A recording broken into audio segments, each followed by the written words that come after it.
আসসালামু আলাইকুম ছোট বন্ধুরা। আজ তোমাদের শোনাদ এক গরিব কাঠুরে আর তার অটল বিশ্বাসের এক চমৎকার কাহিনী।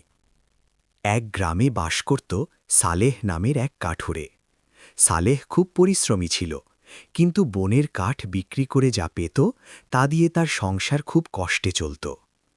একদিন সালেহ সারাদিন অনেক পরিশ্রম করে মাত্র 2টি রুটি জোগাড় করল, নিজের আর তার বৃথা মায়ের রাতের খাবারের জন্য। সালেহ যখন রুটি দুটো নিয়ে বাড়ির দিকে ফিরছিল, পথে দেখল এক ক্ষুধার্ত বৃদ্ধ লোক রাস্তার ধারে বসে কাঁপছেন। লোকটি সালেহকে দেখে খুব করুণ স্বরে বলল, বাবা, আমি 2 দিন ধরে কিছু খাইনি, আমাকে কি একটু খাবার দেবে? সালেহ থমকে দাঁড়াল। সে ভাবল, আমি না হয় আজ একবেলা না খেয়ে থাকব, কিন্তু এই বৃদ্ধ মানুষটি তো না খেয়ে মরেই যাবেন। সে কোনো দ্বিধা না করে তার ভাগের বড় রুটিটি ওই বৃদ্ধকে দিয়ে দিল। বৃদ্ধ লোকটি অত্যন্ত খুশি হয়ে সালেহকে দুয়া করলেন, আল্লাহ তোমার রিজিকে বরকত দিন এবং তোমাকে এমন জায়গা থেকে দান করুন যা তুমি কল্পনাও করনি। সালেহ বাড়ি ফিরে তার মাকে সব কথা খুলে বলল। তার মা খুব খুশি হলেন এবং বললেন, বাবা, আল্লাহ নেককারদের সঙ্গেই আছেন।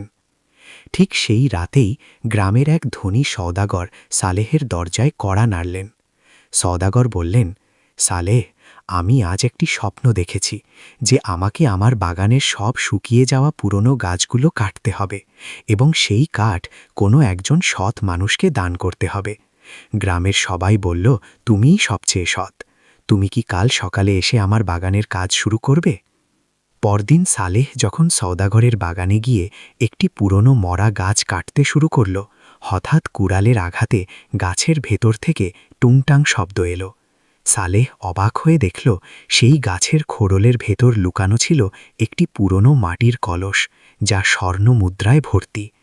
সালেহ সাথে সাথে সওদাগরকে ডেকে সেই কলসটি দেখিয়ে দিল। সওদাগর সালেহের সততা দেখে মুগ্ধ হয়ে গেলেন। তিনি বললেন, সালেহ, এই সম্পদ তোমারই প্রাপ্য, কারণ অন্য কেউ হলে হয়তো এটা লুকিয়ে ফেলত, কিন্তু তুমি সত্য বলেছ। এটা তোমার সেই সততা আর পরোপকারের পুরস্কার যা আল্লাহ তোমাকে পাঠিয়েছেন। বন্ধুরা, সালেহ যদি সেদিন তার নিজের খাবার টুটু ওই ক্ষুধার্ত মানুষকে না দিত, তবে হয়তো সে এই বড় পুরস্কার পেত না। আল্লাহ তাআলা কোরআনে বলেছেন, তোমরা যদি অন্যকে সাহায্য করো তবে আমি তোমাদের বহু গুণ বাড়িয়ে দেব। আমাদের মনে রাখা উচিত, দান করলে সম্পদ কমে না, বরং সম্পদে বরকত বাড়ে। তাই আমরাও যেন সবসময় অভাবী মানুষের পাশে দাঁড়াই এবং আল্লাহর ওপর ভরসা রাখি।